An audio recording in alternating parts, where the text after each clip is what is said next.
Hey everybody, Mike Griffith here. Let's talk some Georgia football on Ingles on the Beat segment. Coming to you for about the next 45 minutes to an hour. I'll be taking your questions. I hope that you're joining us here on Facebook or on YouTube. I can see those Facebook questions pop up in front of me as we talk about the Bulldogs and their season opening victory at Vanderbilt, 30-6, and the upcoming game. I think we can call it a game. Maybe it's a little more of a scrimmage, but whatever it is. Contest with Murray State, 4 p.m. on Saturday, back between the hedges, Sanford Stadium, the Bulldogs home opener, and excited to get back in Sanford Stadium. I think it's such a tremendous venue for college football, really just a destination location in general. Anybody that went to school at Georgia or has been through Athens knows what that community is all about and what a good time everybody seems to have there. The stadium has always been comfortable in that natural bowl setting. You know, I like that it's kind of sort of open-ended, and yet you still got 92,000 people that crowd in there for games. It's really amazing what Georgia's done there, and I think it was amazing what Georgia did in the opener. Now, I know that 30-6 didn't satisfy everyone, particularly because it was 21-0 midway through the second quarter, and for the last 38 minutes of football, it was a 9-6 football game.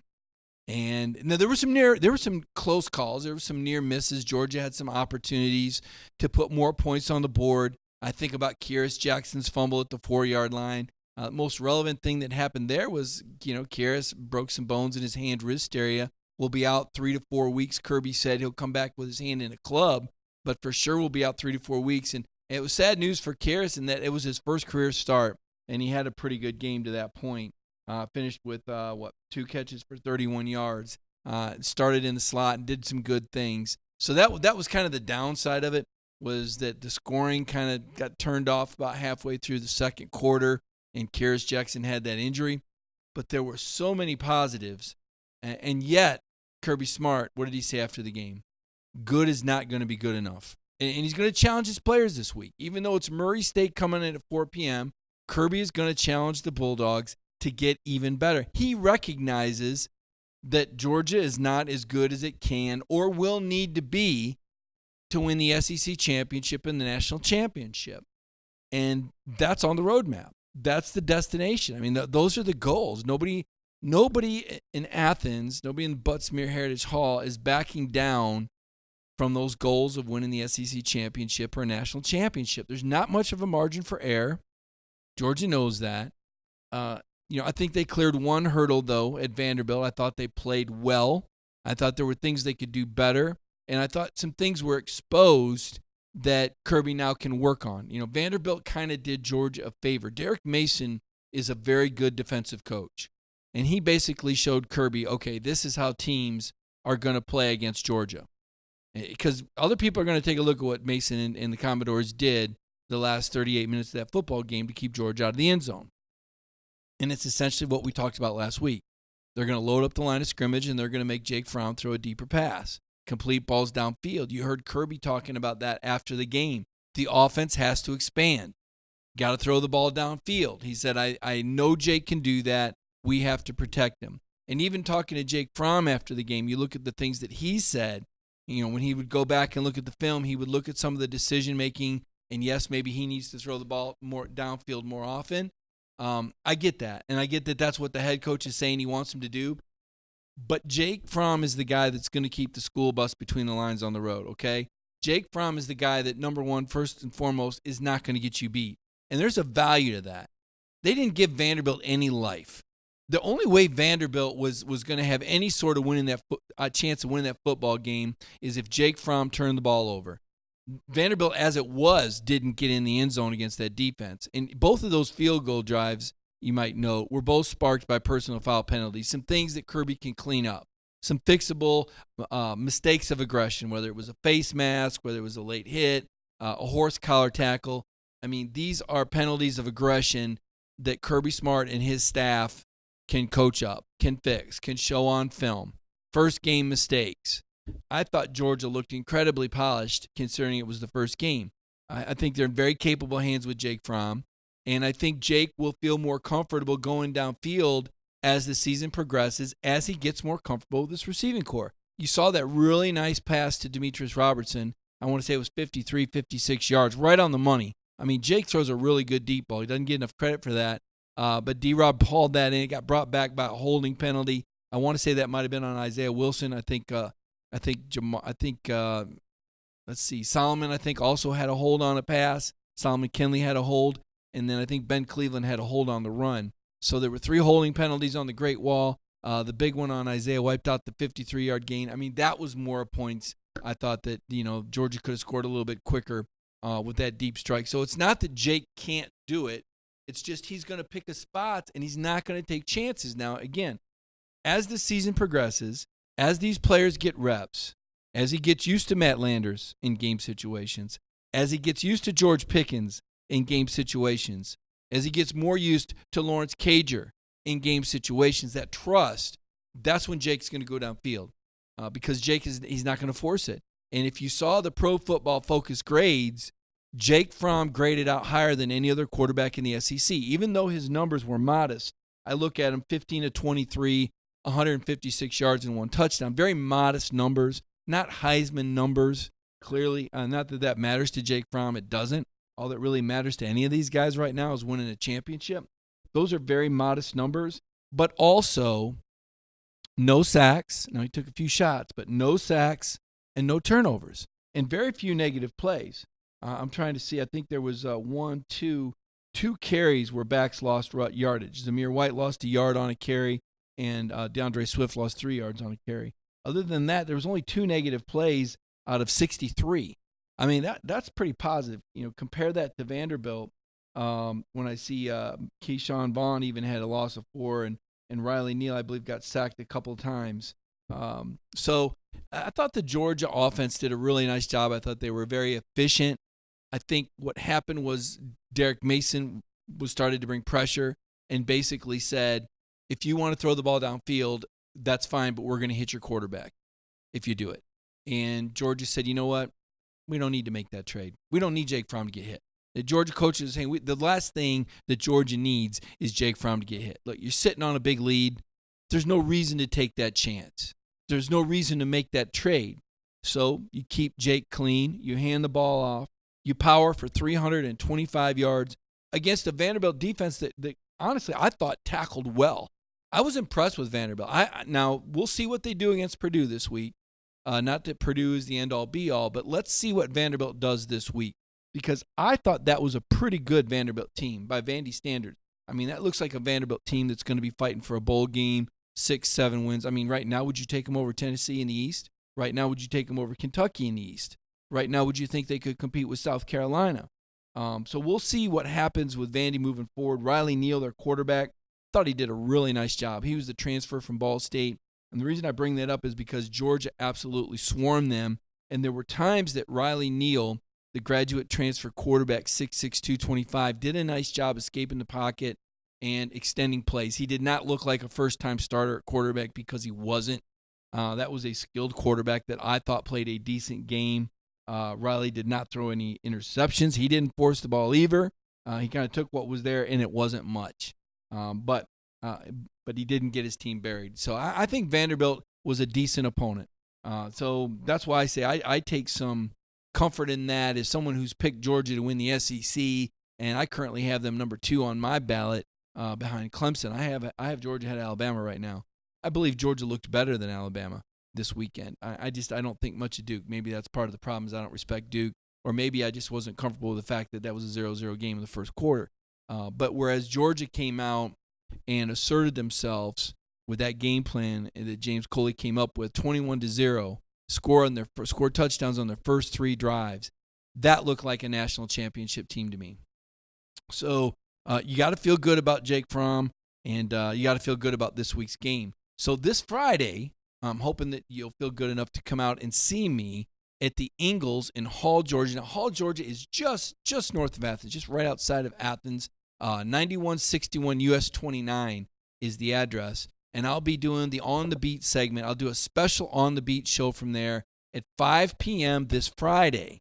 5 p.m. this Friday in Hall, Georgia, just north of Athens on US 29. I hope you'll come out to see me, and I'll get a chance to visit with you in person as well as do the On the Beat segment. Wrapping up a little bit on this offense before I move on, the running backs. I think everybody has to be excited about what they saw from the running backs. You start out with Brian Herring, and Brian is who we thought he was, right? He's going to get you everything that's there. He's going to punish defenses. He's going to be a part of that wear-down factor for Georgia. You don't want to see 35 coming at you in the fourth quarter, and you don't want to see him in short yardage. Although I will say, Vandy did stop Georgia in 2 short yardage situations. Now, Brian powered in on a 3rd and 1 and converted, but then Brian got stopped on a 3rd and 1, and then DeAndre Swift got stopped on a 4th and 1. If there was one concern for me, it was that short yardage situation. And I don't put it on the running backs. Now, when I asked Kirby about it yesterday, Kirby said it's just a matter of executing. He said we called the same play the second time as we did the first time. First time it worked, second time it didn't. So it boils down to execution. You know what? I'm not. Look, he's the head coach, and I rarely disagree with Kirby. And you know what? I'm not going to disagree with Kirby here, but I'm going to say there's more to the story than what Kirby wants to say. I think it's play calling. I think there's got to be more to it. I think that Georgia, with that offensive line and those running backs, you got to be able to gain a yard against Vanderbilt. I mean, with that offensive line, those running backs, that third-year quarterback, those receivers, you got to be able to gain a yard against Vanderbilt. And you got to be better than 1 of 7 on third downs. So while Coley was good at the start of the game, 1 out of 7 on third downs is not good. And being stopped on short yardage 2 out of 3 times by Vanderbilt is not good. So I think it's back to work for James Coley. I think he's got to talk to his head coach, and I think the head coach needs to give Coley some latitude. Again, and this is just me, speculating. I know Kirby wants to keep it between the tackles, don't take chances, but I think Georgia's got to find some change-ups. You got to be able to execute in these short yardage situations. It was a killer last year at Florida. Remember those 6 or 7 plays they couldn't get in from the 2? That can't happen. It just shouldn't happen. That's embarrassing.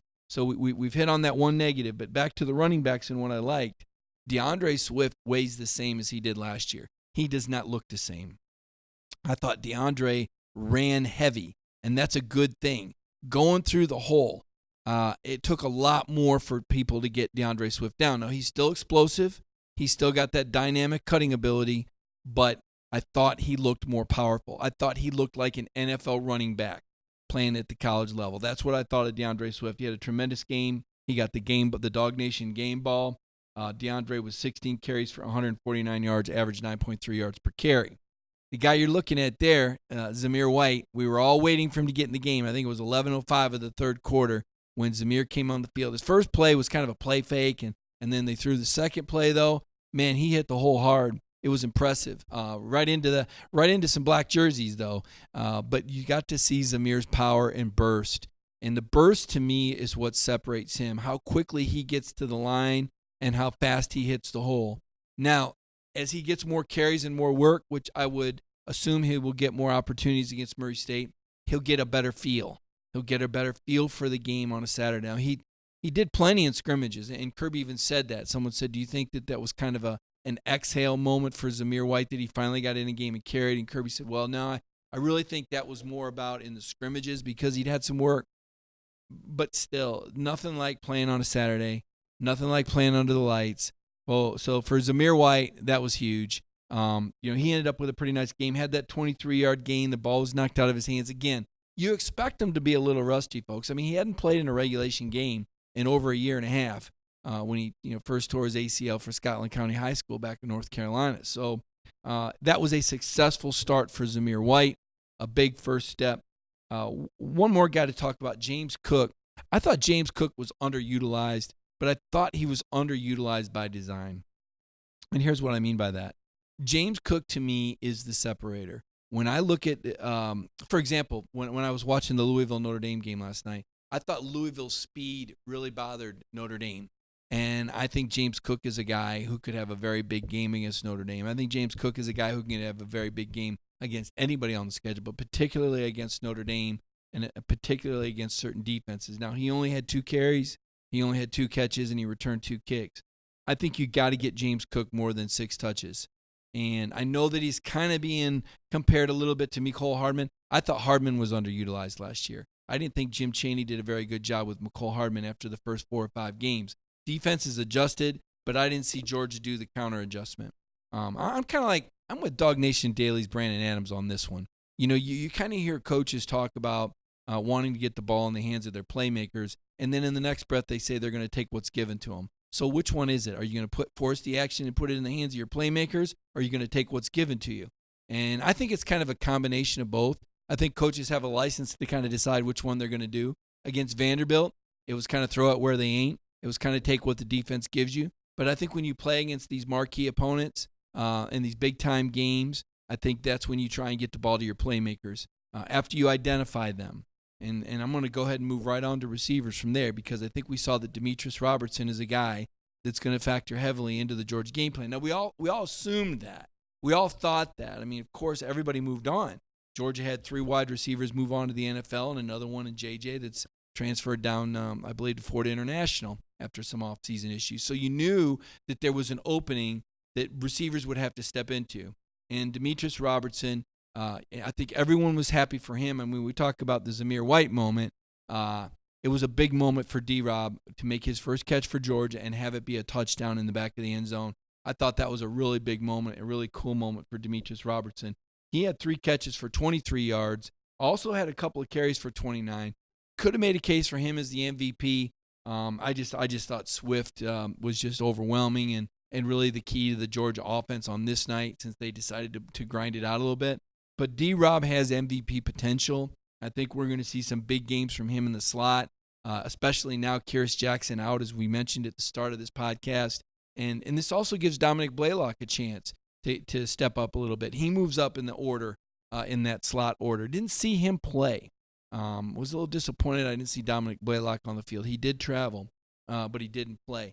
But the guy that I really want to get to is George Pickens. And Connor Riley has this incredible video. I don't know if it's out anywhere, if we've managed to slide it out, but where Pickens just owns this defensive back. When I say owns, I mean he just blows him up. He destroys him. He blocks him. He wants to run him into the turf. And that was the last component. Well, not the very last component, but that was a component you wonder about. You wonder about a guy like George Pickens, who's such a great receiver, who's so good with the ball in his hands. What will he do when it comes to blocking on the perimeter? Because we all know, anybody that's followed George and Kirby the last 4 years know, Kirby gets so excited about open field blocking more than anything else. I think it's because he was a safety, and so he probably came to respect the receivers that could do the open field block thing, because he was the guy that was trying to battle them. And also as a defensive coordinator, he was probably frustrated to no end when he could have guys, the X's were in places and they couldn't beat the O's. And a lot of times you just think your DB should win that matchup, right? You think a receiver should not be tough enough or bad enough dude to take out your DB. You would think that. But George's got some receivers, this new receiving corps, and they showed that they could block on the perimeter. And that was something that Kirby Smart was really excited about, because that's what makes an 8-yard DeAndre Swift run a 33-yard DeAndre Swift run, picking up that block, or potentially 60 or 70 if he's able to beat that last guy coming across the field in pursuit. So that was a really big key for me to see how George Pickens approached his perimeter blocking, knowing how much it matters to the head coach and knowing what it does for the offense in terms of making them that much more explosive, getting that final block that springs you. Now, Pickens didn't have a catch, but he was targeted in the end zone and would have had a touchdown if not for a pass interference by Vandy. So I think big things are on the horizon for George Pickens. I think the biggest thing that needs to happen at Georgia for this offense to come unlock is Jake Fromm needs to have trust in Matt Landers and George Pickens to go downfield. He trusts D-Rob. He trusts Tyler Simmons, but he needs to build that trust in Pickens and Landers to make the play when he throws the ball in there. Because, again, Jake is the guy you want driving the school bus. He ain't going in the ditch, folks. He's not taking chances. He ain't speeding, all right? That's not Jake's nature. Jake's there to win the game. Jake's not there to run up huge numbers. That's not his objective. Jake Fromm is all about winning. That is what Jake Fromm does. From the Little League World Series on up, Jake Fromm wins. Now, Kirby's telling him, I need you to go deeper downfield. I need you to take some more chances for this offense to be completely dynamic. I think Jake will follow direction, and Jake will say, okay, you want me to do that? That's fine. Now, it's not as a high percentage of a pass, but if the head coach is telling him that, and if James Coley's telling him that, then that's what you're going to see Jake Fromm do. But he'll be more apt to do that once he's connected downfield with Pickens and Landers in game time situations. I thought last year that Jake was, I don't want to use the word reluctant, but I didn't feel like his chemistry with Ridley was as good downfield as it was the year before with Javon Wims. I thought he had a comfort zone with Wims, that I thought it took him a while to get with Riley Ridley. And Riley Ridley was more than adequate, last year's leading receiver. And yet and still, I never really felt like Jake could throw the ball to him blindfolded, like you just felt like he could do with some of the receivers the year before. So I think that's what needs to still happen. I think that's part of why Kirby's going best on best this week. Part of it is he wants to keep his guys sharp. There would be a natural tendency to let down because it's Murray State at 4 p.m. on Saturday at Sanford, an FCS opponent that plays some school called Pikeville College. It sounds like something out of the Andy Griffith show. I've never even heard of Pikeville. I don't know what Pikeville College is. Does anyone know what Pikeville College is? I need to look at my comments right now. If there's someone out there that's been to Pikeville College and can tell me what or where it is, I tip my cap to you. But that's who Murray State played in the opener.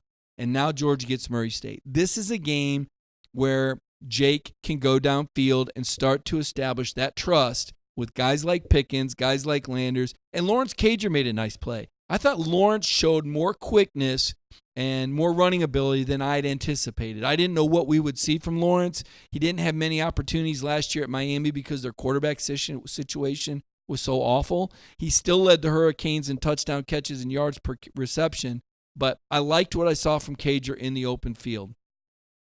Let's take a look here. What else we got to talk about? When we talk about the receivers, we talked about the running backs. Here's one for you. Eli Wolfe. Now, Eli only had one catch for 11 yards, but Eli Wolfe was the fullback, the lead blocker, I believe for the Brian Herrien touchdown, if I'm not mistaken here. Let me take a look here. On that 1 yard run, Eli lined up at fullback, didn't block one guy, blocked two guys on that play. And you can go on my Twitter feed and find that at Mike Griffith 32. But Eli Wolfe throwing the lead block out of that goal line formation, very impressive. And earlier in the game, and I didn't notice it until I went back and watched the game, it's Eli Wolfe with the open field block that springs James Cook for his 18-yard touchdown. So I got a feeling you're going to be seeing a lot more of Eli Wolfe along with Charlie Warner. And there was Charlie with 2 catches for 7 yards. So I think you might see more 2 tight end formations, but I think Eli Wolfe is earning his stripes. And is there anybody on the Georgia – now everybody on the Georgia football team is happy, right? Everybody's happy. Everybody's trying to win a championship. But is there anybody happier than Eli Wolfe? Because at some point, if you transfer from one school, you kind of go, should I have done it? Eli left Tennessee. What do you think Eli Wolfe's reaction was Saturday when he saw Tennessee get beat by Georgia State? I mean, if there's one Georgia Bulldog that's real happy to be in Athens right now, probably Eli Wolfe, the guy that was told he wasn't big enough to block effectively. So he's not big enough to block effectively at Tennessee, but he's the lead blocker on a Brian Herrien touchdown, and he does the open field block this week. You know what we need to see? And I just wonder if it's on the play chart. How about Eli Wolfe scoring a touchdown from fullback at Neyland Stadium next month? How about that happening? I'm going to write that down in my future predictions. We'll see if Kirby lines that one up for Eli Wolfe to get one on his old team that he was a captain for, nonetheless. And then he's 1 pound light, and so they don't play him in a game. That's just, the whole thing was just, it's ridiculous. So that Tennessee's got bigger fish to fry right now. Not a mainline story for Georgia. You know, right now Georgia's going to get dialed in this week against Murray State, and then they're going to get more dialed in against Arkansas State. Now, here's a question for you. That's right. Cade Mays, Matt Talley says, Cade Mays is happy too. You wonder if his little brother Cooper's going, Cade, any scholarships left up there? Here's a question for you. This is 1 week early, okay? But when you're Georgia and you play Arkansas State, do you run up the score? And some people are going, Griff, why are you asking that? Of course. Well, now here's why. Because on the college football playoff committee sits the Arkansas State athletic director. That's right. The Arkansas State athletic director is on the college football playoff committee. So politically, if you're Georgia, do you say, man, we need to score 80 points and show him just how good we really are if he's going to be talking about us at the end of the year? Or do you go, you know what, let's not run it up on him? Better yet, maybe Kirby's going to have somebody stand up in the press box Kirby's going to tell somebody to stand up there next to the Arkansas State skybox and watch the Arkansas State AD and study him. He's going to call up there when it's going to be like a 3rd and 1 at the 5-yard line in the third quarter. It's 42-0. Kirby's going to be on the headset and says, how's the Arkansas State AD look? Does he look like he's getting mad? Maybe we ought to kick a field goal because we don't want to upset him. Of course, I'm kidding. But it just shows you how preposterous it is that there's sitting athletic directors that are on the College Football Playoff Committee. The fact that there's politics involved at all. That's last year's story. I'm going to leave it there. Had a story in the AJC last Sunday about it, and I'm just going to leave it there. But it is preposterous. So you got Murray State and Arkansas State to get dialed in on, and then you got Notre Dame, okay? I watched the Notre Dame game last night. I'll be honest. I'm not impressed, okay? I grew up 2.5 hours from Notre Dame. Everybody in the Midwest loves Notre Dame. Notre Dame this, Notre Dame that. See the Irish gear. Covered a couple of games there. It's a cool place. Obviously, Georgia had a tremendous win there a couple of years ago. I just don't think this game's going to live up to that. And that's a good thing for Georgia. I don't think anybody wants to be sweating it out. I don't think anybody wants to be holding their breath in the fourth quarter against Notre Dame. It's still Notre Dame. It's still a name, but it's just a name. That's not a team that's going to be in contention for the playoff, in my opinion. That's a team that I believe Georgia will handle by 3 to 4 touchdowns. I'm back to my theme, waiting for November, right? Waiting for November, because November is when we're going to find out if Georgia can stay undefeated or if they slip up and lose one game. That's what we're talking about in the regular season. We're not talking about more than one loss. We're talking about undefeated or one loss. We're talking about an SEC championship game appearance against Alabama or LSU, and we're talking about a college football playoff appearance. That's what we're talking about this season. And I feel even more convinced of that after watching the Vanderbilt game, not because of all the offensive stuff that we just talked about, not because Jake Fromm can still drive the school bus and keep it out of a ditch on an icy road and still put up proficient numbers and do whatever the coach asks him to do, not because DeAndre Swift looks even stronger and better, looks like an NFL back right now, not because of that, not because Amir White is healthy and will provide a boost, not because we know that Brian Herrien is going to bring his lunch pail to work every week, not because James Cook might be the most explosive player in the Southeastern Conference, not because the receivers collectively took a step forward and impressed the head coach with their perimeter blocking and also did a pretty nice job catching the ball, not because Georgia has the best offensive line in college football. I feel like we knew all of that or assumed most of that. No, the reason that I'm more confident than ever is because of the defense, because of Azeez Ojulari. And I wrote a story about Azeez this morning. Jeff Sentel's been telling me about this guy. Just so you know, it's not like he's coming completely from nowhere. Georgia people knew about Azeez. Jeff told me in New Orleans, Azeez is having some good Sugar Bowl work, and Kirby said the same thing. But to see Azeez Ojulari come to fruition before our eyes at Vanderbilt, he was a destroyer. 5 tackles and a sack.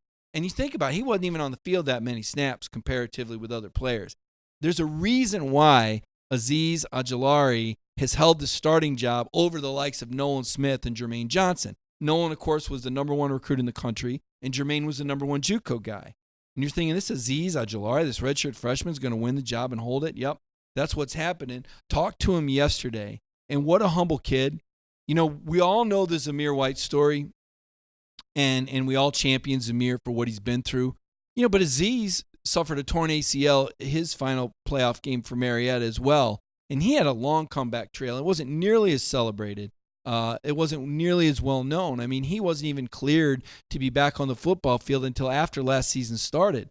And then to just have to sit and wait, that's got to be hard on Azeez Ojulari. And yet he did, right? And then when he had his opportunity in the Sugar Bowl, not that I thought anybody played particularly good in that game, maybe outside of Brian Herrien, but when he had his opportunity in the Sugar Bowl, he did well enough that he was competing in spring drills, and then he won it. He won the job. So I think Azeez Ojulari is probably the fastest rising star on defense. I think he's a guy that's going to become more of a household name.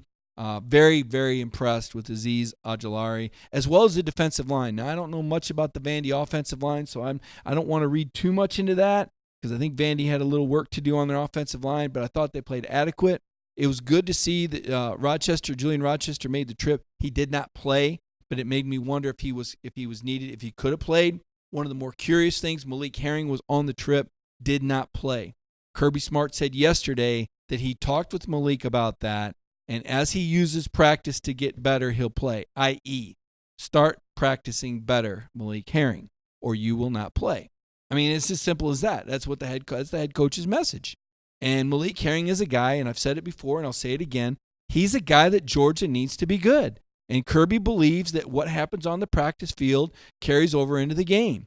So he needs Malik Herring, number 10. He needs to see him step up in these practices before he gives him these opportunities in the game. And Georgia needs Malik to get it. And Kirby said in the offseason he needed to grow up some. So there it is. You know, if you're looking for the next thing that needs to happen, Malik Herring, right? We go into the secondary. I thought the secondary was outstanding. You know, the longest pass play that Vanderbilt had was 16 yards. That's just unbelievable. You keep them out of the end zone in their stadium, in their home opener. That's impressive against any SEC team. In fact, I wish I'd have done the research. When's the last time an SEC team did not score a touchdown in their home opener? I know we got some dog fans that can find that for me. The last time that an SEC team did not score a touchdown in their own home opener. I'd be curious to know that. I bet it's been a little while. That was impressive. That secondary was beautiful. I mean, Kalijah Lipscomb, you know, one the big three, you know, and I never really got to use this line. I probably should have last week, you know. So much for the big three. Georgia's got the big 23. You know, I mean, Kalijah Lipscomb, 3 catches for 8 yards. Oh, Jared Pickney, he might be the best tight end in the league. Really? He had 1 catch for, 2 catches for 11 yards. Now, Keyshawn Vaughn was legit. I thought it was impressive. He averaged 4.9 yards per carry against that Georgia defense. That impressed me. I'm bought in. I'm bought in on Keyshawn Vaughn. I think he's a guy that could play in the league. I think he's going to have a chance. 3 catches. He was pretty much their whole offense, though. So I give the Georgia defense a ton of credit. And to me, that Georgia defense is why I believe that they're going to win the SEC championship. Now, Tate Crowder, I don't want to say he looked slow, but I thought he looked a half a step off. And I think there's going to be competition there with Nakobe Dean when Nakobe gets healthy. Now, they couldn't keep Nakobe off the field. He wanted to try and go, but Kirby said that ankle was still bothering him. I think that's a position worth watching. Now, Tay is a tremendous athlete. I like number 30. He's big, he's fast, he's physical, but I think he's going to have his hands full with Nakobe Dean trying to hold that job because Nakobe gets to the ball quickly. And there were times when I thought Tay might have been a half step off. So that's going to be something to watch for. Also, Quay Walker had an opportunity to play. You know, just a couple weeks ago we were wondering about Quay Walker. And, I said he was one of the guys that needed a good scrimmage. I know he was learning a new position last year, but you wondered, is Quay Walker going to come to fruition? Thought he did a pretty nice job in this game. He had 4 stops. He took advantage of Nakobe being out with that ankle. Quay Walker is going to continue to try and compete for playing time. A lot of talent in there at inside linebacker, folks. And then Rodrigo, he was obviously the SEC Special Teams Player of the Week. 50-yard field goal. Looks automatic again, 50, 37, 31. And then I thought it was interesting, Kirby told us this after the game, that Rodrigo put 5 of his 7 kicks into the end zone for touchbacks. And I was one of the people going, well, what happened on the other 2?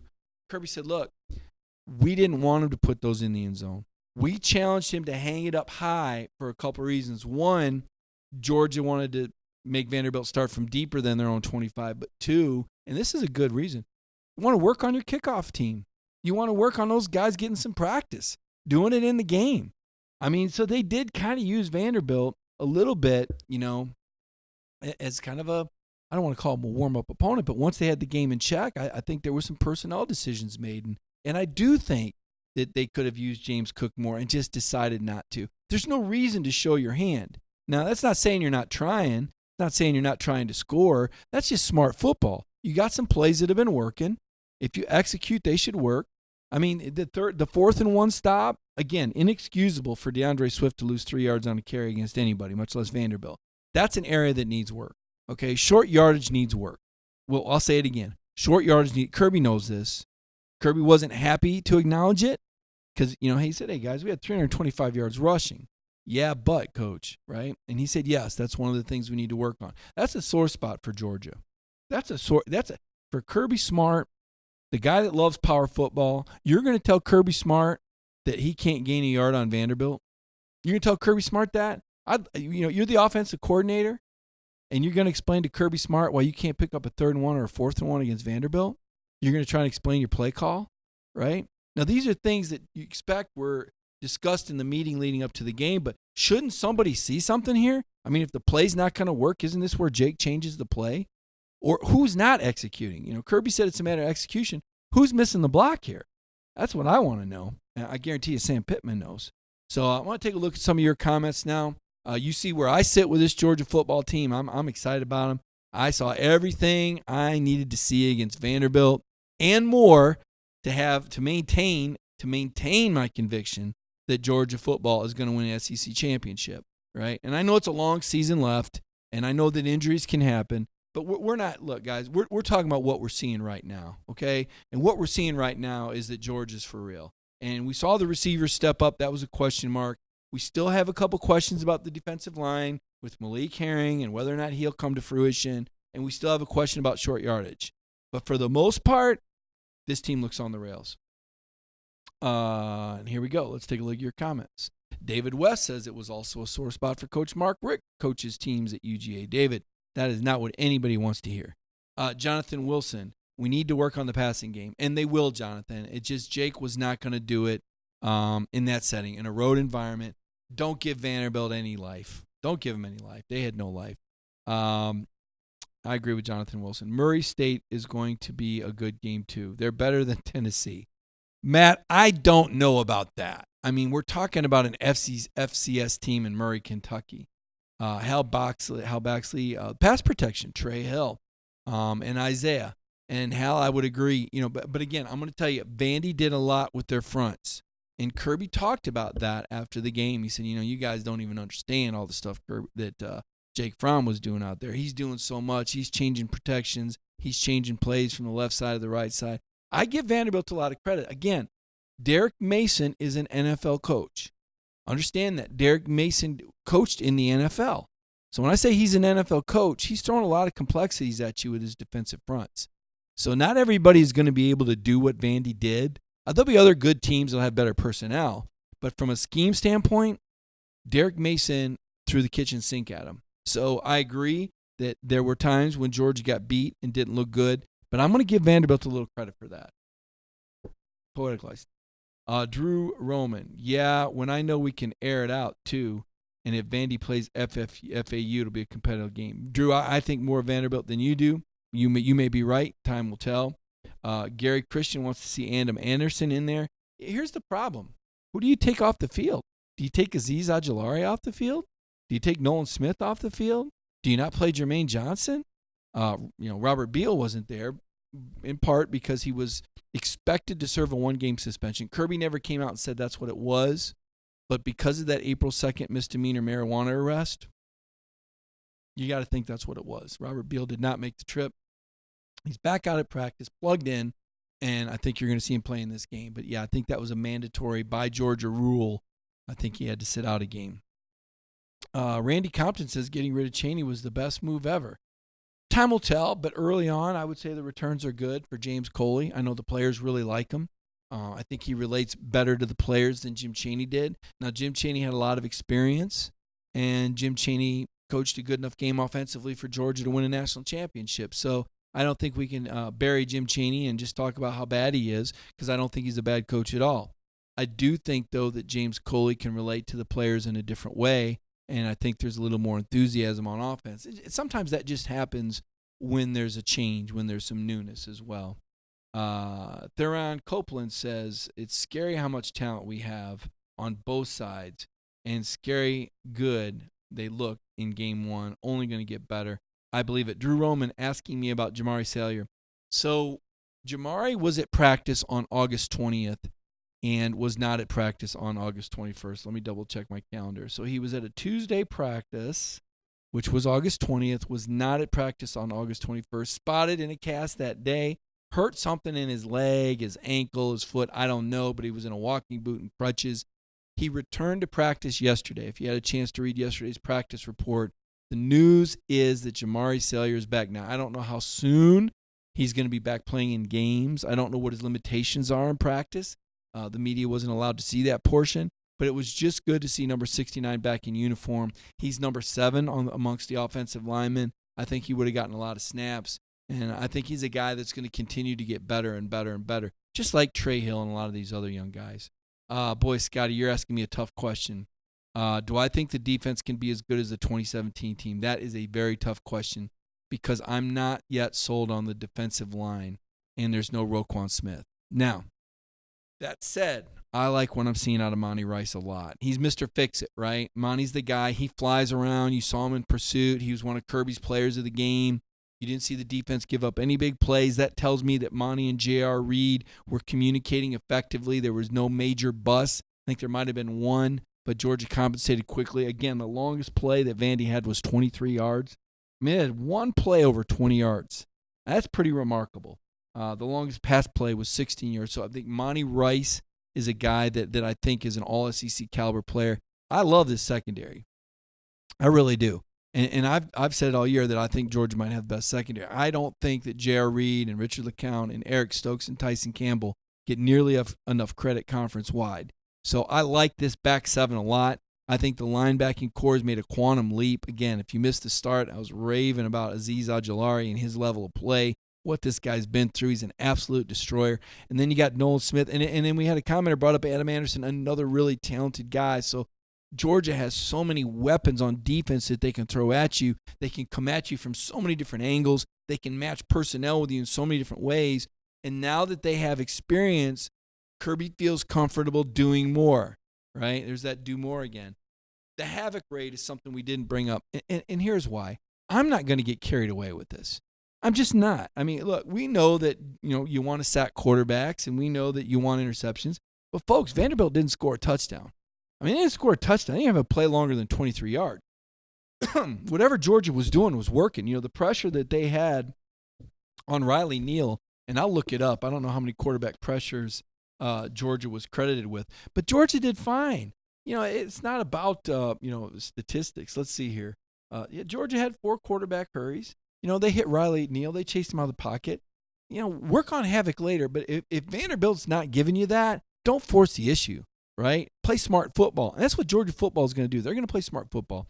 And when you have guys like Azeez Ojulari and you have guys like Nolan Smith and Jermaine Johnson, havoc rate takes care of itself. When you have playmakers in their second year like a Tyson Campbell, like an Eric Stokes, like a Tyreek Stevenson, right? Holy moly, we got us a ball player. Is that what Dan Lanning said? Or J.R. Reed or Richard LeCounte. Havoc takes care of itself with players. The scheme's going to be there. Kirby's going to make things a little bit more complex. But he's not going to do it in the opener when he doesn't need to do it. The bottom line is your football team didn't allow Vanderbilt to score a touchdown. That game was never in doubt. So I'm not going to get caught up on the havoc rate. I know some people are running around out there trying to put that together. Who cares? Who cares? The longest play was 23 yards, right? If Vandy would have had a different game plan where they'd have gone 5 or 7 step drop, there'd have been sacks.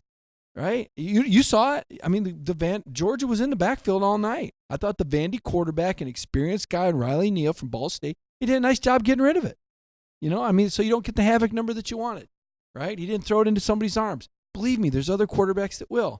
I don't need to name any names. All you got to do is look around the SEC and see who was throwing interceptions. There's going to be plenty of havoc. I'm not uptight about it after game 1 because I understand what Georgia was trying to do. They accomplished it. We were 12th in the country in week 1 for rushing yardage, first in the SEC with 323 yards. Cather Green, you're right. That part of the formula is not going to change. So we did see some different things. It's worth noting that we saw 4 carries by the receivers, 2 by Tyler Simmons and 2 by D-Rob. We didn't see a lot of throws. We didn't see as many throws to the backs as I anticipated. That may have something to do with Vandy. We didn't see as many throws, period, as maybe would have expected. But when you're running the ball as effectively as Georgia is, it's hard to justify taking chances in a road SEC environment. Now, this week against Murray State and the following week against Arkansas State, I think Kirby and Jake will feel a little bit better. I know Kirby will. Kirby wants the ball to get downfield. Jake's got to get the ball downfield. Jake has even said that. But again, if you missed what I said earlier, Jake's got to be comfortable, right? Because Jake's not putting the school bus in the ditch. He's just not going to do it. So he's got to get comfortable enough with those guys to go downfield. They got to improve that 1-7 third down conversion rate. And Gary brings this up. Gary Christian Gilisano brings this up. First 3 possessions were touchdowns. Did everything they needed to do to get a W. Came out pretty healthy and didn't show Notre Dame a thing. That's the bottom line. And David West is right. The run game is awesome. I'm a little disappointed. I don't want to say worried because it's a little early to say worried, but a little disappointed in the short yardage situations. I don't think there should ever be an occasion where Georgia should be stopped. William Green says we will use the wide receivers a lot more in weeks 2, 3, and 4. I would agree with that. I think you're going to see the ball get spread out more, particularly these next 2 weeks. I mean, there's scrimmages. Let's be realistic about it. When you play a Murray State and Arkansas State, these are games. These are buy games you buy to win.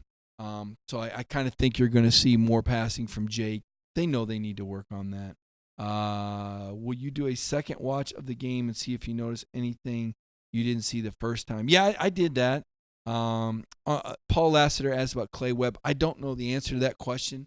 My inclination would be to think that Clay would play. At Georgia, you don't really redshirt guys because guys are so talented coming in.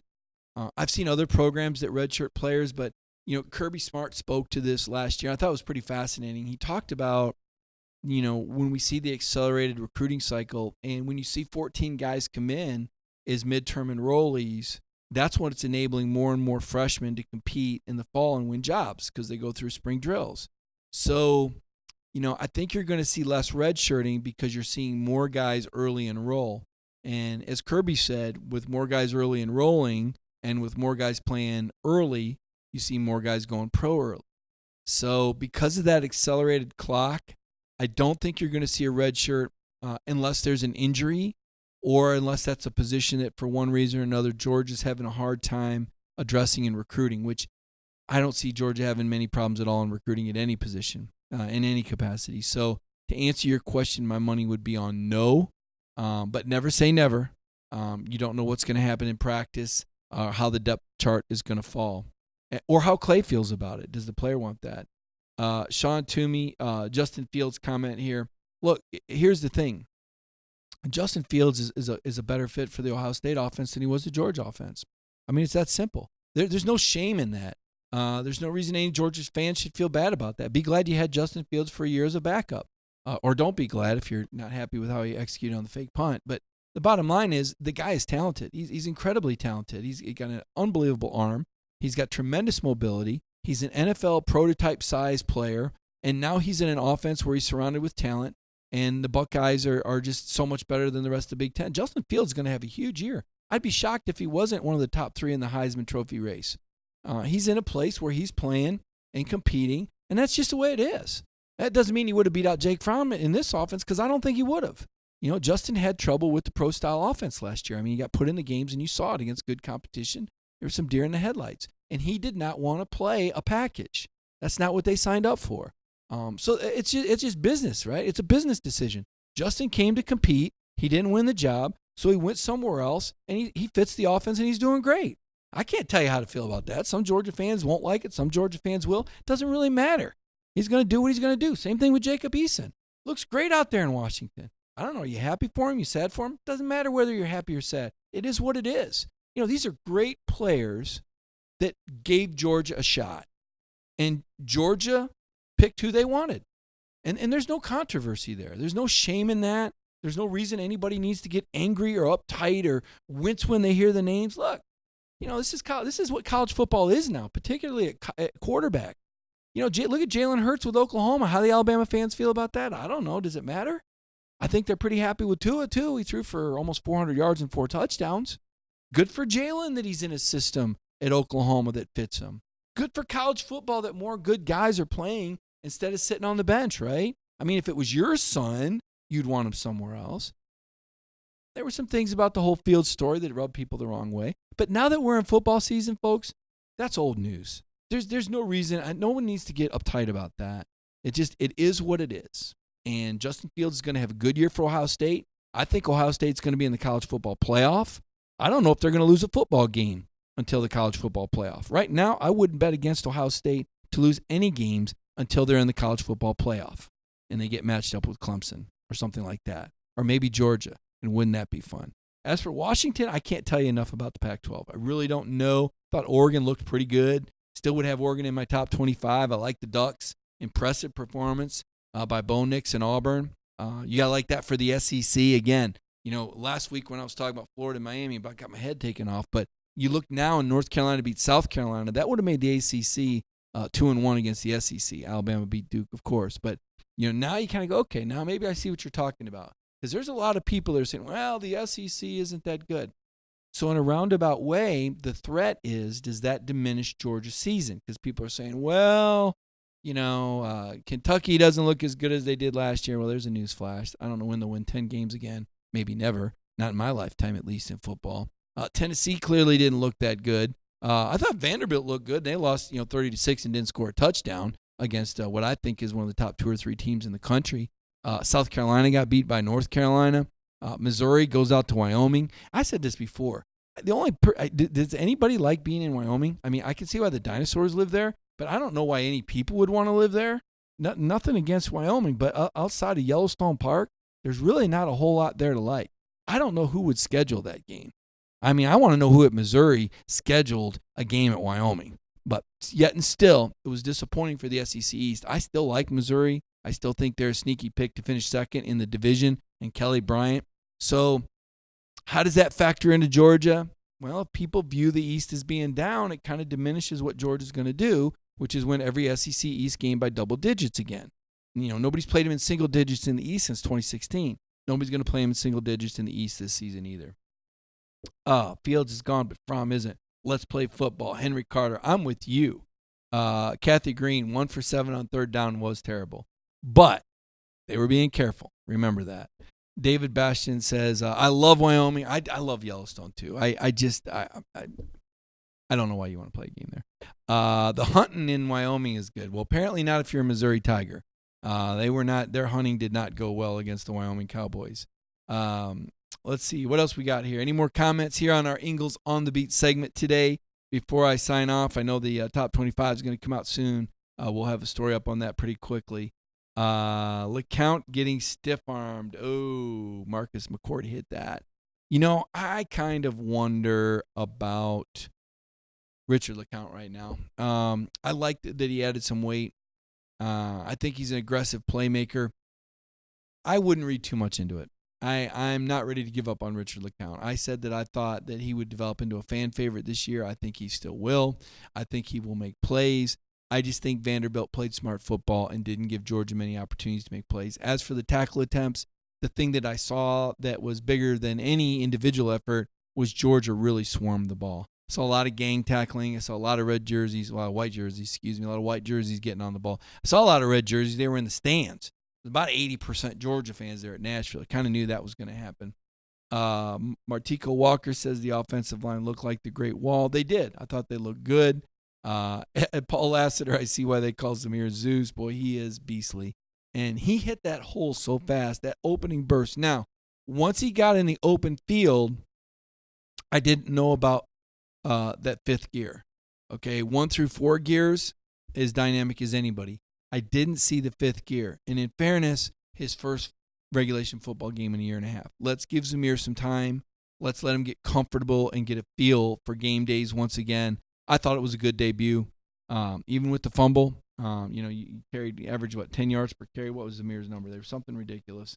Zamir, 5 carries, 52 yards, 10.2 yards per carry. Yeah, thought he looked really good.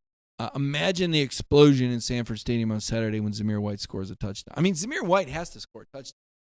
I mean, can we dial that up on request for Kirby? I mean, Zamir touchdown. Zamir White, when he scores that touchdown, it's going to be through the roof. That stadium's going to explode. And it's a great story. It's great to see the comeback that he's made. No doubt about it. Chadwick Ivory points out Trayvon Walker is going to be special. Yeah, he's special enough to be on the kickoff team. Connor Riley actually wrote a story on that on DawgNation. You should go check it out and read Connor's story about Trayvon Walker and what Kirby said about him and what other players say about Trayvon Walker. A blooming star on the defensive line where we know Georgia needs star power, right? Jordan Davis can't do it himself. They need more star power. Malik Herring you got to be able to get on the field in the games. You might have all the talent in the world, but if the head coach isn't playing you, something's not right there. I'm just telling you, that's got to change this week. Kirby's not going to play that, okay? Kirby's not going to bring Malik Herring on another road trip and not play him. He just won't bring him. So something's got to give. And Malik Herring is either got to step it up in practice or the head coach isn't gonna bring him on road trips. I mean, you don't have enough guys on the roster to bring guys and not play them. So, that's the head coach sending a message, and we'll find out. We'll ask Kirby about Malik Herring probably next week. Kirby's going to talk tonight. Probably a little too soon to ask about it. Let's let this marinate. Let's see how this plays out. Let's see how Malik Herring grows. I have a feeling that Malik will grow from this. I love it. Look at Trey Crowder's mom, Felicia Crowder. Not sugarcoating. All I know is nobody better take Crowder's spot. He better tighten up. See, now that's it, right? That's not a mom looking over her shoulder saying, I'm worried about who they recruited. She's saying, Tay, you better step up. Because she wants the Bulldogs to be at their best too. She knows about Nakobe Dean. She knows there's competition. But you know what? That competition is what makes Tay Crowder better. That's what pushes Tay. Nobody's going to get comfortable on that roster. And Kirby made that clear after the game. Where do you go from here? Well, it's going to be best on best. Guys are going to be competing for job. Wait a minute. You just won 30-6. Your defense didn't allow a touchdown. You look as good as any team in the country. And the head coach says good isn't good enough. It's not just Tay Crowder. There's a lot of guys that are competing for their jobs because that's what happens on championship teams. Guys compete. Now, Tay's got the experience, and he's won a lot of trust from his coaches, right? So, but the fact that he's got to amp it up, and you see Mom saying he's got to tighten up, I mean, that's championship attitude right there. Instead of saying, well, I want the other guy to do worse, so my kid, that's a championship attitude. And that is the prevailing attitude at Georgia. And, folks, it is not like that everywhere, I promise you. All you've got to do is look around the SEC and see some of these teams that had puzzling defeats. And it's because their locker room is not in sync. Everybody at Georgia is on board. When you hear about Cade Mays and Ben Cleveland cheering for each other when the other one's on the field, they're not making that up. When you hear DeAndre Swift telling you how good he feels for Amir White that the kid played, I mean, heck, that could have been another 50 yards and 200 yards for DeAndre Swift, and he's in the Heisman Trophy top 5 right now. But that's not what Swift's saying. Swift's saying, I'm glad he's out there, man. And Swift can't be out there when Zamir's out there, but you hear him say, I'm glad he's out there. I'm glad to see my teammate do that, right? And the reason that Nakobe Dean is even in the conversation is because Tay Crowder is helping him learn the position. He's helping train the guy that he's competing with, right? That's championship effort. Tay's on the NFL radar. Tay's got a real good chance of going to the Senior Bowl. If he has the kind of year that I expect, and then when he goes to that Senior Bowl and shows out, then everybody sees what he can do. But that attitude, I wanted to seize that moment from Felicia's comment that tells you everything you need to know about that Georgia football locker room. So, Felicia, thank you for that comment. And I know everyone is also pulling for Tay, a guy that started out as a running back. He converts to linebacker. I mean, heck, Tay could have transferred somewhere because forget it. He stuck it out. He's still a Georgia Bulldog. You gotta like that. That's good stuff. And I'm glad that Felicia speaks up. That's good stuff right there. I hate to ask, but does anybody see a potential trip-up game on our schedule? Gene Stallings, when I covered Alabama, he used to say they're all big games, and if you don't think they're big games, you just lose one, and you'll find out how big of a game it is. Trip-up game. Well, my trip-up game was Missouri. I don't know if I feel like that could be a trip-up. Of course I could still. Look, to me, the most difficult game on the schedule is at Auburn, because Auburn, right now at least, a lot can happen between now and November 16th on the Plains, but Auburn got a lot of momentum by beating Oregon and doing it in the fashion that they did with an exciting young freshman quarterback. Stop me if you've heard this before. I mean, think about the momentum that Jake Fromm had with that win over Notre Dame. Could this be Auburn's Notre Dame of 2019?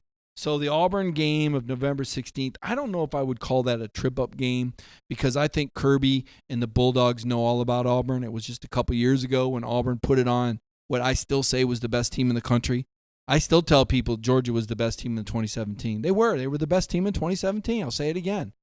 But you got this playoff, and you got a team that got in there without even playing in the league championship game. There's a flaw. But the best teams don't always win the national championship, right? The team playing the best at the end of the year. And in that case, I just thought the healthier team. Georgia had to play an extra game, also had to go out to Los Angeles and play Oklahoma. But Auburn, a team that I think Georgia knows, has circled. A&M coming to Sanford. I think that's a big game because that follows Auburn. Those two games right now if I were a Georgia fan, those would be the two games that worry me the most. Florida, it's a road game. You got to fly. You got to get on an airplane and fly into somebody else's climate. That's never easy, but I saw Florida and Miami firsthand, and I'm not impressed with Franks. I don't think that Florida has the quarterback play right now that they need to beat that Georgia defense. I like that Georgia defense a lot. Like I said, I thought the linebacking core would take the biggest leap in the offseason, and I think they have. I thought the linebackers, I thought they looked great. What else we got here? Kathy Green, if we play up to our potentials, the sky's the limit. Kathy, all the teams say that. Kirby was asked a question. I thought it was pretty funny. Someone said, Coach, a lot of people say that your team makes the greatest improvement from week 1 to week 2. And Kirby says, well, that's true for all the teams. So that's somewhat negated because we make our biggest jump. Well, they make their biggest jump too. So it all kind of washes out. So sometimes Kirby can be contrary. On Mondays, it's Kirby contrary or contrary Kirby. Whatever you ask, he might try and argue with you a little bit. That's just kind of how Kirby can be sometimes. And as a reporter, you don't mind that, right? Because Kirby's not doing it in a mean-spirited way. It's just Kirby smart. I mean, he's a confrontational kind of guy. He's a competitor. He wants to compete. And on Mondays, sometimes it feels like it's him against the media. On Tuesdays now, the Kirby we get tonight, we get the kinder, cooler Kirby, where he's seen his team a couple days. He's seen him practice. He feels a little bit better about everything. Generally speaking, he does. And it's more like a group huddle. Now, what do you guys need to know? What can I help you with? Monday though, Kirby's got his game face on. He's ready to go. So see if you notice the difference moving forward. If you watch the Kirby press conferences Monday and Tuesday, see if you agree with me about Kirby confrontational on Monday and Kirby cool on Tuesday. And somebody will probably tell him about this, and he'll do something different just to cross this up. He's a fun coach to cover. I can tell you that. It's fun to interact with Kirby. He's fair in his questions. He's transparent. He doesn't mind challenging you now. He's going to make you do your work. But I think he's mostly transparent, and he is sensitive to the Georgia football crowd. In other words, he understands that the media is not there for them. I'm asking questions so that the DawgNation folks can read the answers. I'm trying to ask the questions that I think fans want to know, or trying to drive into a point where I might have a philosophy that something's going on. I asked him about short yardage. You might say, oh, my gosh, why would you ask him about that? He's going to be mad. It's not whether or not he's going to be mad. It's something because it's something we all need to know needs to be addressed. We know it's a shortcoming. We know 1 of 7 on third down was a shortcoming, and we know that failing on 2 out of 3 short yardage situations was bad and not adequate. So you're going to ask the head coach. Now, he might get defensive. He might get argument, but he understands. He knows. And, he'll answer the question for you. Ro Hawkins, keep it real. That's the only thing I can do. John Shaw says, don't get overconfident on Tennessee and Knoxville. I don't know. John, wait a minute. Are you saying that Georgia's overconfident? Or are you saying that Tennessee should? I don't think anybody in Tennessee is overconfident. I know that for a fact. I can tell you that. And why would you? John Shaw sounds, I'm a natural pessimist. John, I get it. 1980 was a long time ago. And there's reason to wonder what could happen this year when a fan base has gotten close but not going over the hump. It's kind of like the Red Sox fans, right? The Red Sox fans started thinking, oh, what was that? Listen, you've got an ideal situation this year. Now, other than the defensive line, if it had 1 or 2 more players, okay? But outside of maybe the defensive line being 1 or 2 players short, and maybe Malik Herron can be one of those 2 players, you've got an ideal situation here. You've got the coach of your dreams here. I know Michigan loves Jim Harbaugh, but he hasn't even won the East Division up there. Kirby Smart has done more in 3 years than Jim Harbaugh will probably ever do at Michigan. You've got someone from the school coaching his alma mater that has a razor-sharp edge in Kirby. And it's been around, okay? Forget the years on Saban's staff. That's impressive. You learned a lot there. But, Kirby also spent a year with Bobby Bowden. And he also spent a year with Mark Richt. And he's also coached at the NFL level. And the fact that he wasn't just a player at Georgia, he was an all-SEC player. And he was an all-academic guy. And he's a guy who had adversity in his life with his brother Carl overcoming cancer. I mean, Kirby Smart, if you drew up the perfect coach for Georgia football, it's Kirby Smart. So it starts there, okay? then you've got an administration that works with Kirby, that understands what they have in Kirby Smart. They don't think they're the smart. They understand that Kirby Smart has a game plan. So you've got your university administration backing up your head coach. That doesn't happen everywhere. In fact, I'll bet you it doesn't happen at half the places where everybody is in harmony and everybody's in unison. Okay, so maybe there's a little disagreement somewhere up there in the hierarchy about Jacksonville and Kirby wanting a home and home. But other than that, you got a school where everybody's pulling the same end of the rope working together. So that's a great starting spot. And then we talk about the roster. Third-year starting quarterback that's not going to get you beat but can make big throws. Best offensive line in college football, maybe in recent history. I don't know how far you have to go back to find an offensive line like this, but these guys could be special. Your backfield is dynamic. I mean, DeAndre Swift looks like an NFL running back right now. Like I said, he ran heavy. He ran with authority, and yet and still he can cut and run away from you. Amir White, coming off this injury, showing you that burst. James Cook, maybe the most explosive player in the SEC. Wait and see. Brian Herrien, your lunch pail, the guy you know is going to be there for you. A tough guy that punishes defenses. It's an ideal situation for Georgia football. So the pessimists are out there. I know some people are going to say, until I see it, I'm not going to believe it. But I'm going to tell you, enjoy the ride. Have faith. Be confident. These next 2 weeks are going to be good warm-ups. You're going to get to see different guys catching the football. You're going to see George Pickens, Dominic Blaylock. Hopefully Kenny McIntosh will get a carry. More from Eli Wolfe. Maybe John Fitzpatrick makes a catch at tight end. This is a real opportunity. It's very important in the locker room for everybody to get some opportunities in play. That really brings the team together. And there's going to be a lot of momentum going into that Notre Dame game.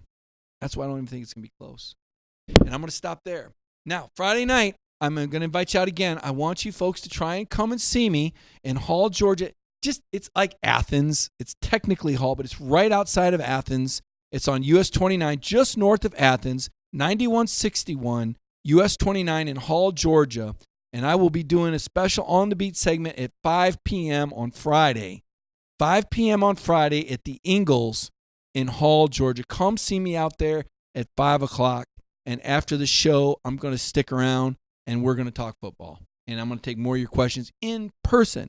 And I can put some faces to some names. So thanks a lot for watching this podcast, broadcast, whatever you want to call it. It's sponsored by Ingalls. It's the On the Beat segment. Comes to you every Tuesday. And again, a special one this Friday. Until then, everybody, have a great Tuesday. Have a great week.